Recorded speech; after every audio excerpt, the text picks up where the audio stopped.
हाँ, जो आज वाला हमारा चैप्टर है, चैप्टर का नाम है इंडियन कॉन्ट्रैक्ट एक्ट 1872। 1872 के अंदर ये आया था और मैंने ये बताया कि ये जो इंडियन कॉन्ट्रैक्ट है ये सबसे पुराना कमर्शियल एक्ट है। सबसे पुराना कमर्शियल एक्ट है ये आया कब था? सितंबर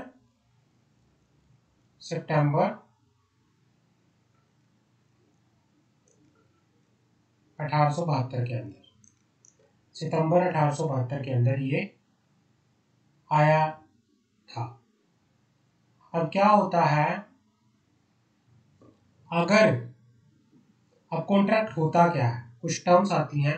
हम जैसे इंडियन कॉन्ट्रैक्ट एक्ट पढ़ रहे हैं, इंडियन कॉन्ट्रैक्ट एक्ट 1872, तो हमें पता होना चाहिए कॉन्ट्रैक्ट क्या होता है, कॉन्ट्रैक्ट क्या होता है, एग्रीमेंट क्या होता है, एग्रीमेंट क्या होता है, एग्रीमेंट क्या होता है, कॉन्ट्रैक्ट क्या होता है, इनके बारे में हमें पता होना चाहिए पहले तो। अब बात करते हैं एग्रीमेंट की। पहले एग्रीमेंट क्या होता है, पहले हम एग्रीमेंट की बात करते हैं। सेक्शन, एग्रीमेंट का सेक्शन है 2 clause E of Indian contract. अगर एक पर्सन मान लो यशु ने क्या किया, प्रॉमिस किया कुछ काम करने के लिए, किसको? अंशु को। कुछ काम करने के लिए एक दूसरे से कि भाई मैं तुम्हारा ये काम करूंगी, इसके बदले में मुझे इतने पैसे दे देना। एक दूसरे ने एक दूसरे को प्रॉमिस किया कि भाई हाँ आप मेरा काम कर दो, मैं तुम्हें पैसे दूंगी, और मैं भी आपका काम कर दूंगी, तुम मुझे पैसे दे देना। अगर एक दूसरे से कोई प्रॉमिस किया तो वो क्या होता है, वो एग्रीमेंट होता है। एग्रीमेंट क्या होता है? एग्रीमेंट होता है। अगर एक पर्सन दूसरे पर्सन से कोई काम करने का प्रॉमिस करता है, कुछ करने का प्रॉमिस करता है, उसके बदले में कोई कंसिडरेशन चार्ज करता है। एग्रीमेंट के अंदर क्या होता है, एग्रीमेंट के अंदर प्रॉमिस होता है, एग्रीमेंट के अंदर प्रॉमिस होता है प्लस कंसिडरेशन होता है। एग्रीमेंट के अंदर प्रॉमिस होता है प्लस कंसिडरेशन होता है। It is an agreement give birth to a contract, मतलब कॉन्ट्रैक्ट एग्रीमेंट हो सकता है। कॉन्ट्रैक्ट जो है एग्रीमेंट हो सकता है, बट एवरी एग्रीमेंट, ये लाइन याद कर लो, एवरी एग्रीमेंट कॉन्ट्रैक्ट नहीं हो सकता। एवरी कॉन्ट्रैक्ट एग्रीमेंट हो सकते हैं, एवरी कॉन्ट्रैक्ट एग्रीमेंट हो सकते हैं, बट एवरी एग्रीमेंट कॉन्ट्रैक्ट नहीं होते। अब ये मैं समझाऊंगा आपको कैसे है, किस तरह से है, बात करते हैं। अभी मैंने आपको बताया एग्रीमेंट होने के लिए क्या चाहिए। एग्रीमेंट होने के लिए दो चीजें होना जरूरी है। क्या क्या होना जरूरी है बताओगे? पहले तो प्रॉमिस, एक पार्टी दूसरे पार्टी से प्रॉमिस कर रही है, प्लस कंसिडरेशन होना चाहिए। कंसिडरेशन मतलब उसके बदले में, कोई काम करने के बदले में कोई कंसिडरेशन देना, पैसा देना या कुछ भी।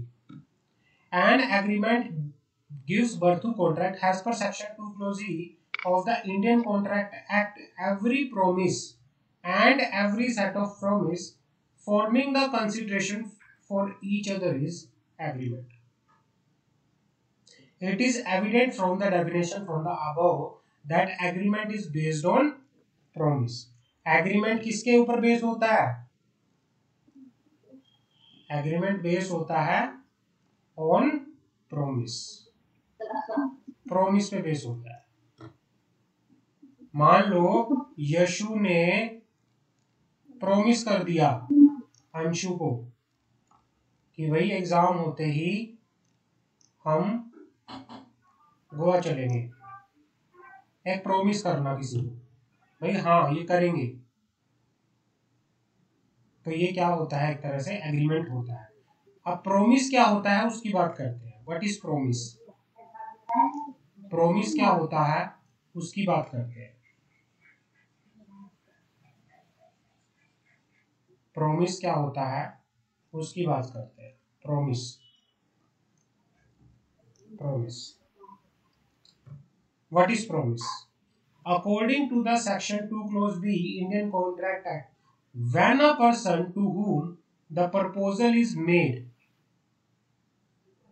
signify his assent thereto, the proposal is said to be accepted. A proposal when accepted become a promise. Yashu ने प्रपोजल रखा. यशु ने प्रपोजल रखा. किस चीज का प्रपोजल रखा था बताओगे? अंशु को. अंशु को क्या प्रपोजल रखा था कि बताओ एग्जाम के बाद गोवा घूमने चलना है क्या? अंशु ने उस प्रपोजल को अगर एक्सेप्ट कर लिया तो वो क्या बन जाता है? प्रॉमिस बन जाता है. वो क्या बन जाता है? प्रॉमिस बन जाता है. समझ आ गई? तो एग्रीमेंट का क्या होता है? एग्रीमेंट का मीनिंग होता है जब एक पर्सन प्रपोजल करता है या ऑफर करता है. एक पर्सन, एक पार्टी क्या करती है? प्रपोजल करती है. प्रपोजल करती है, कोई ऑफर करती है, और दूसरी पार्टी उसको क्या करती है? एक्सेप्ट करती है. दूसरी पार्टी उसको एक्सेप्ट करती है. प्रपोजल प्लस उसकी acceptance is equal to agreement. समझ आ गया एग्रीमेंट का? जब एक पार्टी ने प्रपोजल किया और दूसरी पार्टी ने उसको एक्सेप्ट कर लिया, उसको क्या किया जाता है? एक्सेप्ट किया जाए, उसको एग्रीमेंट कहा जाता है. समझ आ गई? बोलो.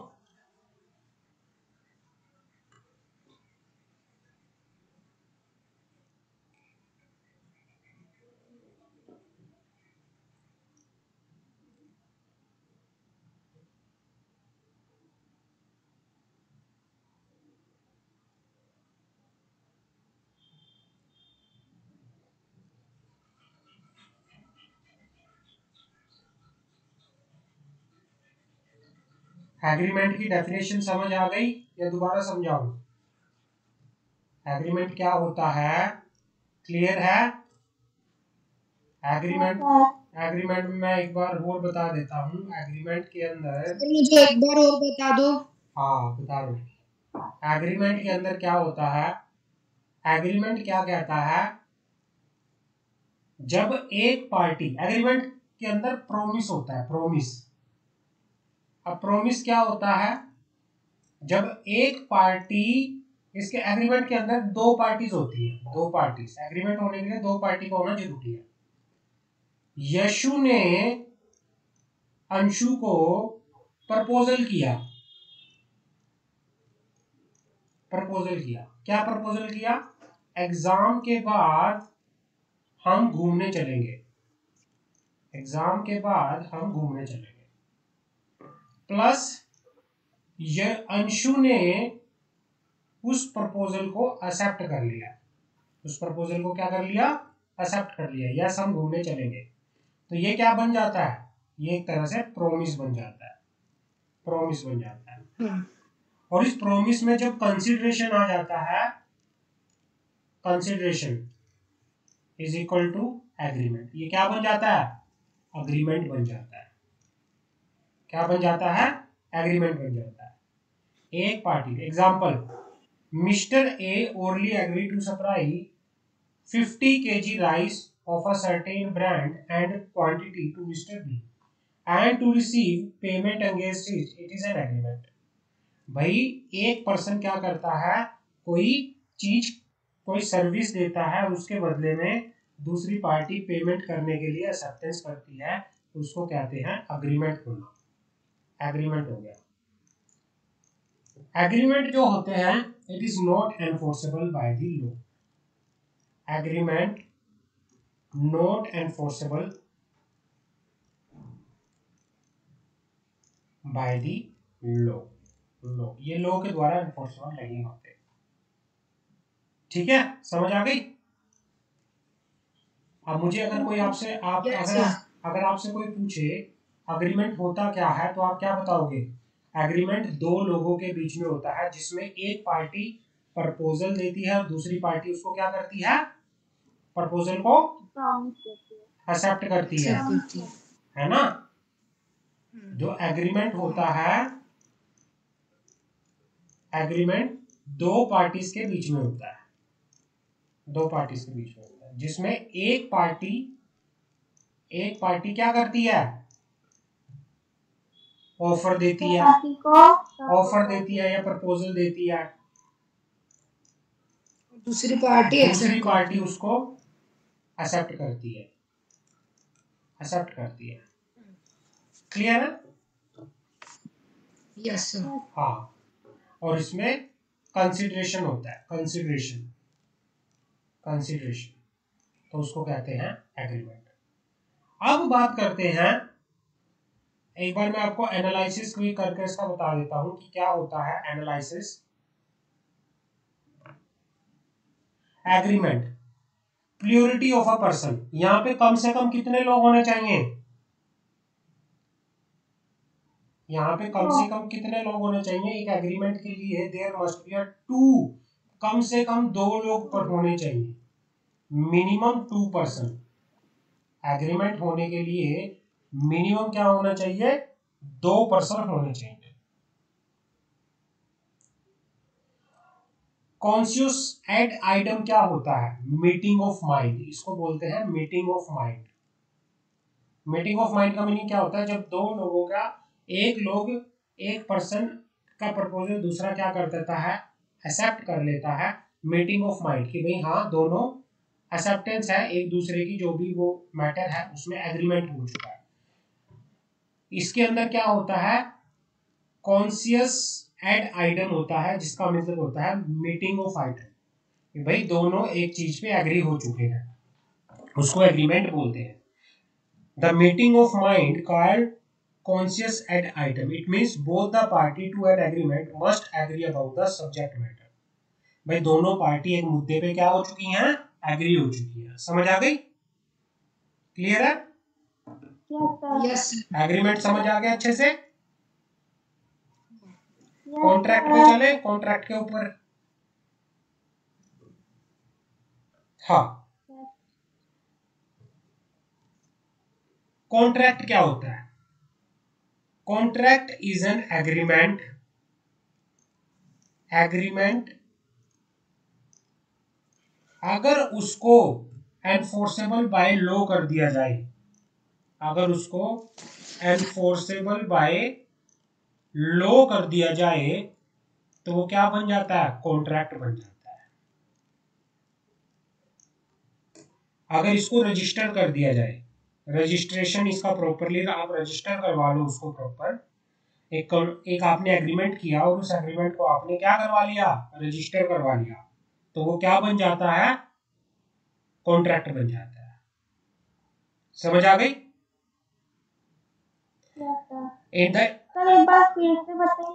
हाँ, कॉन्ट्रैक्ट का मीनिंग होता है, एग्रीमेंट का मीनिंग समझ आ गया था आप लोगों को? हाँ यशु, एग्रीमेंट का मीनिंग समझ आ गया था? अब कॉन्ट्रैक्ट का मीनिंग बताता हूँ। एग्रीमेंट जो होता है, उस एग्रीमेंट को आप अगर रजिस्टर करवा लो, उसको रजिस्टर करवा लो, मीनिंग उसको अगर एनफोर्सेबल बाय लॉ करवा लो, एनफोर्सेबल बाय लॉ करवा लो, तो वो क्या बन जाता है, वो कॉन्ट्रैक्ट बन जाता है, कॉन्ट्रैक्ट बन जाता है। In the Indian contract has The Indian Contract Act has defined contract in terms of section 2 clause H, an agreement enforceable by law, an agreement enforceable by the law. This definition indicates that a contract essentially consists of two different parts. First, there must be an agreement. Contract क्या होना चाहिए, contract के लिए दो condition होती है। पहला तो क्या कंडीशन होती है, एग्रीमेंट होना चाहिए, एग्रीमेंट, और दूसरा क्या होना चाहिए, एनफोर्सेबल बाय लॉ होना चाहिए, एनफोर्सेबल बाय लॉ होना चाहिए। एग्रीमेंट एनफोर्सेबल बाय लॉ नहीं होता, एग्रीमेंट नहीं होता, जो एग्रीमेंट होते हैं वो एनफोर्सेबल बाय लॉ नहीं होते, नहीं होते, मतलब वो रजिस्टर नहीं होते, कॉन्ट्रैक्ट रजिस्टर होते हैं, प्रॉपर उनके ऊपर नोटराइजेशन प्रॉपर होती है अच्छे से, वो रजिस्टर्ड होते हैं, बट अग्रीमेंट जो होते हैं वो रजिस्टर्ड नहीं होते। तो पहली कॉन्ट्रैक्ट के लिए दो कंडीशन होती है, पहली कंडीशन क्या होनी चाहिए, एग्रीमेंट होना चाहिए, और दूसरी कंडीशन क्या होनी चाहिए, एनफोर्सेबल बाय लॉ होना चाहिए। एनफोर्सेबल बाय लॉ का मतलब होता है कि उसके साथ कुछ ऑब्लिगेशन, कुछ कंडीशंस होनी चाहिए, ऑब्लिगेशंस होनी चाहिए, तो उसको कहते हैं ऑब्लिगेशन। समझ आ गई, क्लियर है? तो मैंने एक लाइन बोली थी, उस लाइन को बताना क्या वो ठीक है, every contract is agreement, but every agreement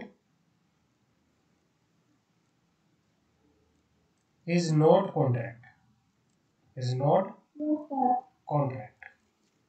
इस लाइन का समझ आ गया, क्या सब मीनिंग है इस लाइन का? Yes sir. भाई हर सारे कॉन्ट्रैक्ट एग्रीमेंट हो सकते हैं, क्योंकि कॉन्ट्रैक्ट होने के लिए पहले क्या होना चाहिए, एग्रीमेंट होना चाहिए, पर एग्रीमेंट जो है वो कॉन्ट्रैक्ट नहीं हो सकते। क्यों नहीं हो सकते? क्योंकि एग्रीमेंट जो होते हैं वो एनफोर्सेबल नहीं बाय लॉ नहीं होते। एक जब एग्रीमेंट के साथ एनफोर्सेबल बाय लॉ आ जाता है तभी वो कॉन्ट्रैक्ट बनता है। समझ आ गई, क्लियर है? कोई डाउट? ओके। अब ऑब्लिगेशन क्या होता है, ऑब्लिगेशन जो हमने पढ़ा ऊपर, जो एनफोर्सेबल बाय लॉ है, एनफोर्सेबल बाय लॉ मतलब ऑब्लिगेशन, एनफोर्सेबल बाय लॉ मतलब ऑब्लिगेशन क्या होता है,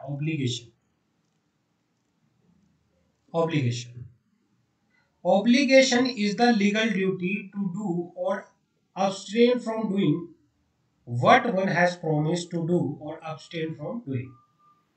जो क्या होता है, ऑब्लिगेशन क्या होती है, एक लीगल ड्यूटी होती है, लीगल ड्यूटी होती है। कॉन्ट्रैक्ट के अंदर टर्म्स एंड कंडीशन करके रजिस्ट्रेशन करवा दिया उसका। अब जो कोई कॉन्ट्रैक्ट होता है, कॉन्ट्रैक्ट के अंदर लिखा होता है ना कि टर्म्स एंड कंडीशन क्या होगी, आप क्या क्या काम कर सकते हो, क्या क्या काम नहीं कर सकते, होता है ना।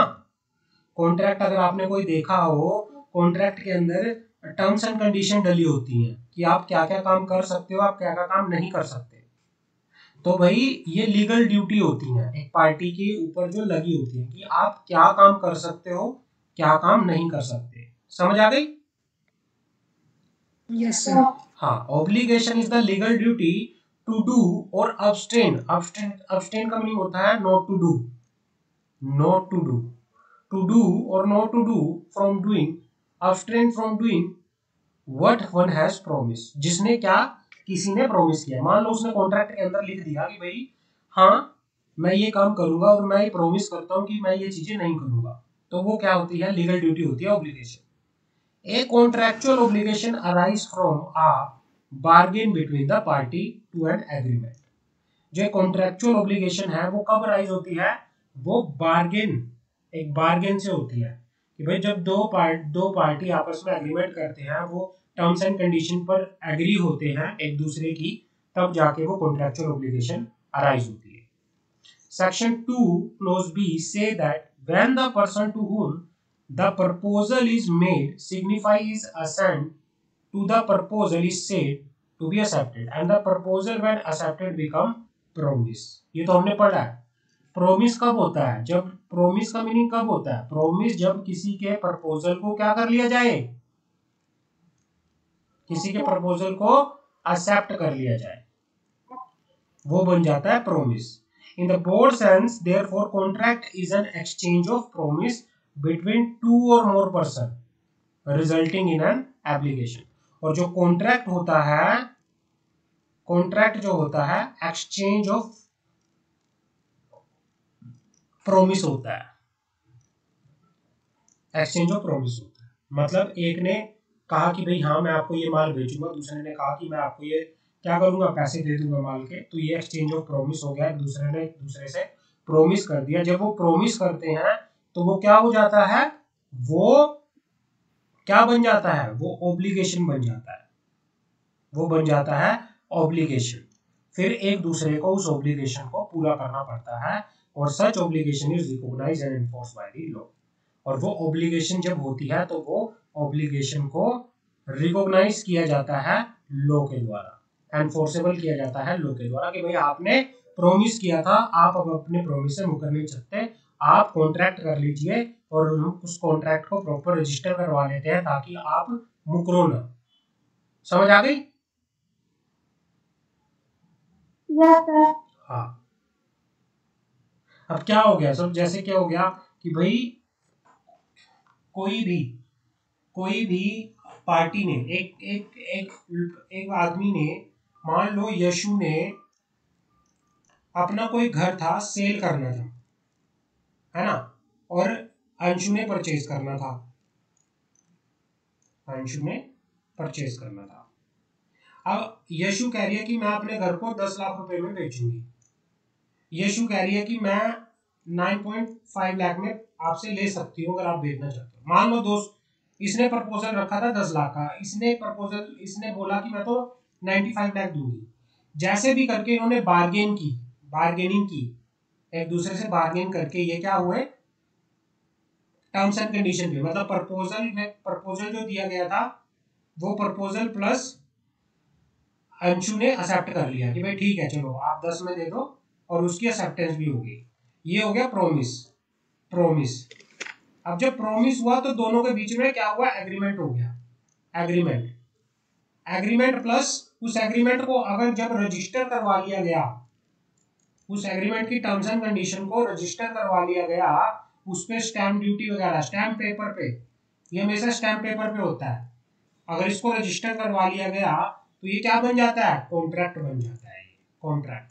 फिर अगर मान लो अंशु ने अपने पैसे दे दिए और यशु ने घर देने से मना कर दिया, तो अंशु के पास राइट है कि वो कहां जा सकती है, कोर्ट में जा सकती है।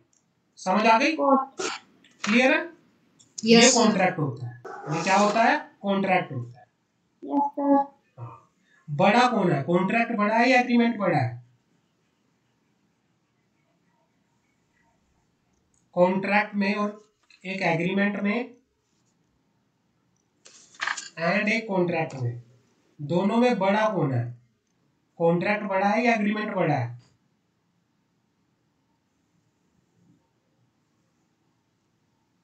बताओगे? सर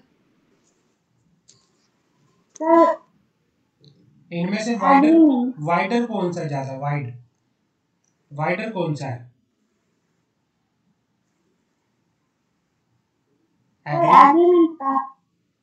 इनमें एग्रीमेंट ज्यादा बड़ा है या कॉन्ट्रैक्ट बड़ा है? इसके अंदर कॉन्ट्रैक्ट वाइडर है, वाइडर बड़ा, क्योंकि देखो इसके अंदर क्या है, मैंने क्या बोला था कि हर एक कॉन्ट्रैक्ट क्या होता है, एग्रीमेंट होता है पहले, पर हर एग्रीमेंट कॉन्ट्रैक्ट नहीं हो सकता, है ना। एग्रीमेंट को कॉन्ट्रैक्ट बनने के लिए क्या होना चाहिए? अगर एग्रीमेंट को कॉन्ट्रैक्ट बनना होता है तो उसमें हम क्या डालेंगे? Agreement plus enforceable by law, enforceable by law. Clear है?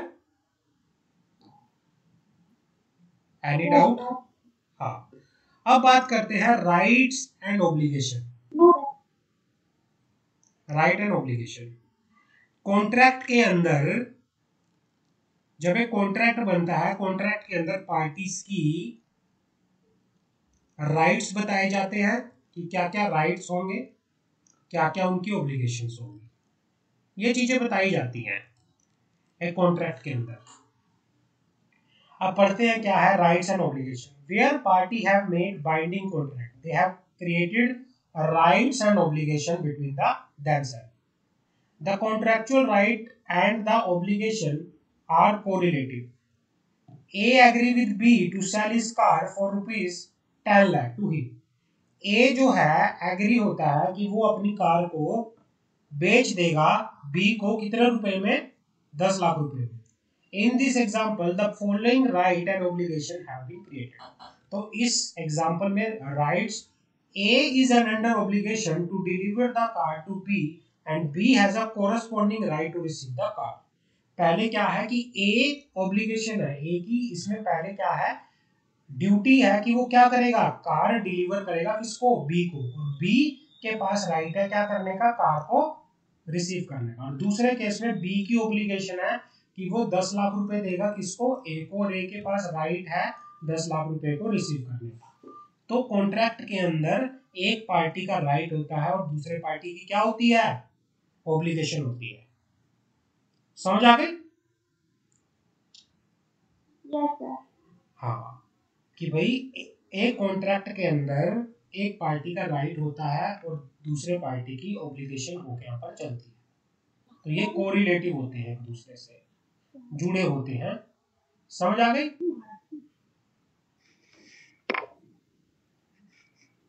आगे बढ़े। Agreement which are not contract, वो कौन कौन से एग्रीमेंट होते हैं जो कॉन्ट्रैक्ट नहीं हो सकते?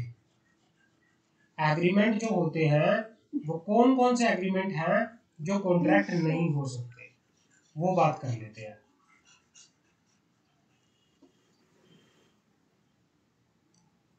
Agreement which are not contract. यहां तक समझ आ गया सबको? ऊपर तक? कोई डाउट? अब बात करते हैं एग्रीमेंट्स विच आर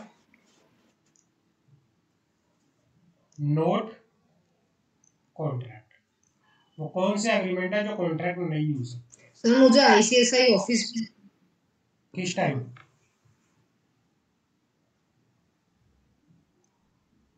सर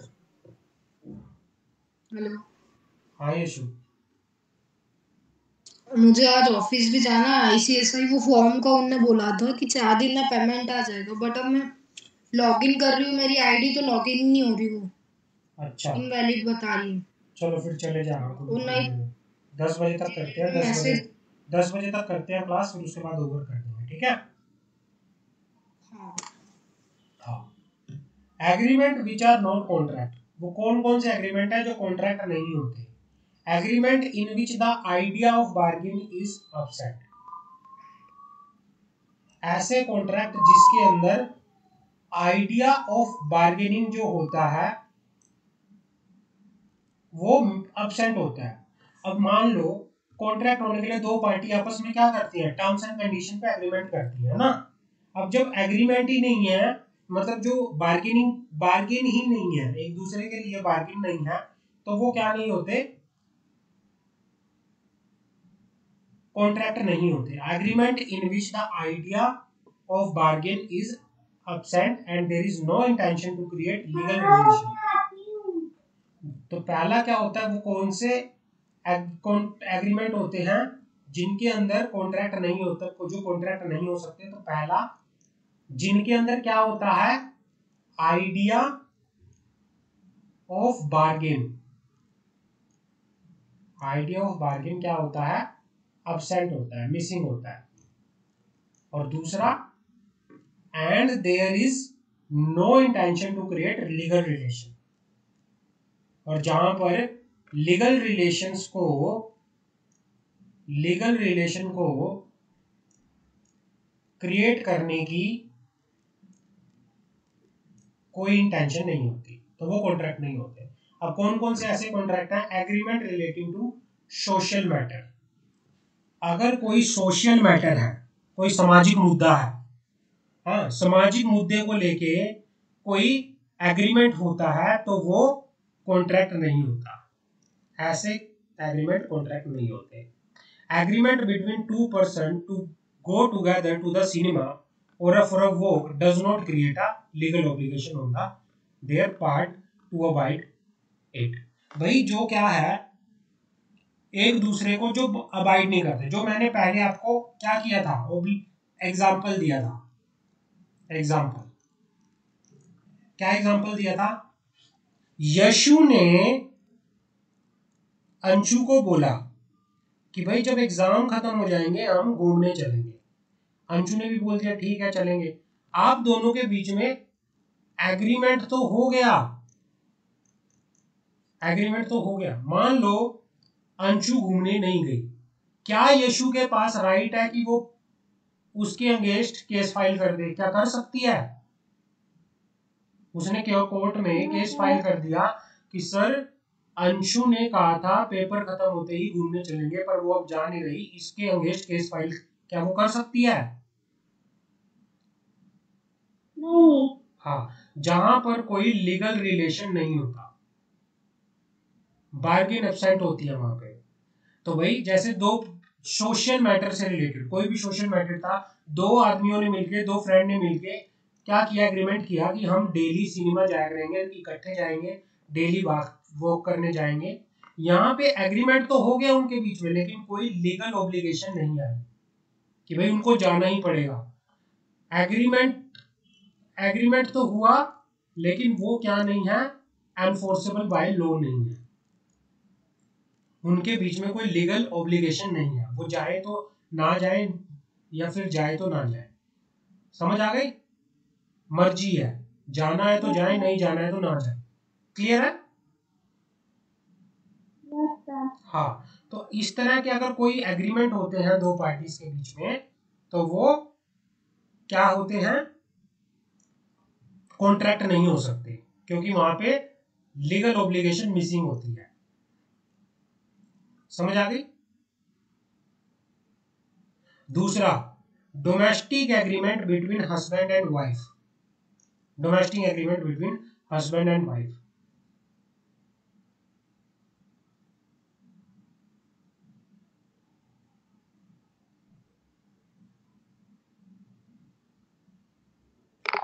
अब डोमेस्टिक एग्रीमेंट हो गई। यहाँ पे केस लो आया था, Balfour versus Balfour. A husband working in Ceylon had agreed in writing to pay a housekeeping allowances to his wife living in the England. On receiving information that she was unfaithful to him, he stopped the allowances. He was held to be entitled to do so. This was a mere domestic agreement with no intention to create legal binding relation. Therefore, there was no contract. भाई क्या हुआ, एक case लो आया था, अगर एक husband ने अपनी वाइफ को यह बोल दिया कि भाई मैं रिटर्न में अगर हो गया कि मैं आपको हर महीने इतने रुपए घर खर्ची के लिए दूंगा, बाद में पता चला कि उसकी वाइफ क्या है, या तो पैसे खराब कर रही है, या फिर वो उसकी वाइफ कहीं गलत चल रही है, तो उसने पैसा देना बंद कर दिया। तो इस केस में उनके बीच में सिर्फ एक डोमेस्टिक एग्रीमेंट था, वो कोर्ट में नहीं जा सकती कि ये मुझे पैसा नहीं दे रहा घर खर्ची के लिए। वो सिर्फ एक मेयर क्या है, डोमेस्टिक एग्रीमेंट है, वो कॉन्ट्रैक्ट नहीं होके यहाँ पर चल सकता, वो कॉन्ट्रैक्ट होके यहाँ पर नहीं चल सकता। क्लियर है? कौन कौन से एग्रीमेंट कॉन्ट्रैक्ट नहीं हो सकते? जो जिन एग्रीमेंट के अंदर लीगल ऑब्लिगेशन जो होती है वो मिसिंग होती है, जहां पर कोई लीगल रिलेशन नहीं होता, वो एग्रीमेंट क्या नहीं हो सकते? एंड फॉर वो एग्रीमेंट कॉन्ट्रैक्ट नहीं होकर यहाँ पर चल सकते। क्लियर है? तो इससे हमें क्या पता चलता है भाई, अगर किसी अग्रीमेंट को कॉन्ट्रैक्ट बनना है तो क्या होना चाहिए? अगर कोई एग्रीमेंट करना है तो पार्टी के बीच में लीगल रिलेशनशिप होनी चाहिए। लीगल रिलेशनशिप, एक लीगल रिलेशनशिप होनी चाहिए पार्टीज के बीच में। जैसे आपने किसी को घर रेंट पे दिया तो आप कौन हो? लैंडलॉर्ड। और जिसको दिया है वो कौन है? टीनेंट, उसको बोलते हैं टीनेंट। तो ये एक लीगल रिलेशनशिप है। एक पर्सन है, मान लो यशु ने अंशु को उधार पे पैसे दिए, तो यशु कौन है? लैंडर। अंशु कौन है? बोरोवर। तो ये लीगल रिलेशनशिप है। समझ आ गई? हाँ, तो पहले आप किसी भी कॉन्ट्रैक्ट को बनने के लिए लीगल रिलेशनशिप पार्टी के बीच में होना चाहिए। दूसरा, law of contracts is the law of Dooj agreement which create obligation and Dooj obligation have their source in the agreement. मतलब क्या होना चाहिए? जो लीगल रिलेशन होनी चाहिए, जो कॉन्ट्रैक्ट होने चाहिए, वो एनफोर्सेबल बाय द लॉ होने चाहिए। वो किससे होने चाहिए? एनफोर्सेबल बाय द लॉ वो होने चाहिए, एनफोर्सेबल बाय लॉ होने चाहिए। तीसरा, agreement is the genus of which contract is the species and therefore all contract and agreement but are. देखो, ये चीज मैंने आपको पहले भी बताई थी। एग्रीमेंट जो है वो एक जीनियस टर्म्स है, जेनस टर्म है, मतलब शॉर्टर टर्म है, लेकिन कॉन्ट्रैक्ट जो है वो वाइडर टर्म है, wider. All contract are agreement but all agreement are not contract. हमें इससे ये पता चलता है कि भाई सारे के सारे एग्रीमेंट जो होते हैं वो कॉन्ट्रैक्ट नहीं होते, और जो सारे के सारे कॉन्ट्रैक्ट होते हैं वो एग्रीमेंट होते हैं। एग्रीमेंट कॉन्ट्रैक्ट को होने के लिए लीगल